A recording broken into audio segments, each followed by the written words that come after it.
Real estate துறையில business பண்ணக்கூடியவர்கள், அதே மாதிரி ஹோல்சேல் டீலர்ஷிப் பண்ணக்கூடியவர்கள், ஹோட்டல் நிறுவனங்களை நடத்துபவர்கள், விவசாயம் சார்ந்த தொழில்களை செய்பவர்கள், ஆர்கானிக் ப்ராடக்ட்ஸ் ஷோரூம் வைத்திருக்கக்கூடியவர்கள், அல்லது சனி சம்பந்தப்பட்ட எந்த ஒரு தொழில், வாஷிங் லிக்விட் டீலர்ஷிப்பு, இந்த மாதிரி தொழில்களை செய்யக்கூடியவர்களுக்கு, வேலைகளை செய்யக்கூடியவர்களுக்கு யோக காலமாக இது அமையும்.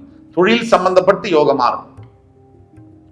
12ஆம் வீடு என்பது தூக்கம், அயன சயனஸ்தானம், தாம்பத்தியம், தவிர அக்கல்ட்டுன்னு சொல்லுவாங்க.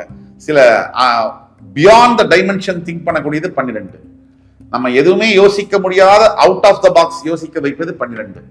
இதெல்லாம் 12 பித்ருக்களை குறிக்கக்கூடியது. இது மாதிரிலாம் 12ஆம் ஸ்தானம் என்பது நிறைய விஷயங்கள் இருக்கு. பித்ருக்களுக்கு நாம் செய்ய வேண்டிய கடமைகளை சொல்வது, இறந்து போன முன்னவர்களை பற்றி சொல்வது, எல்லாமே 12ஆம் வீடு.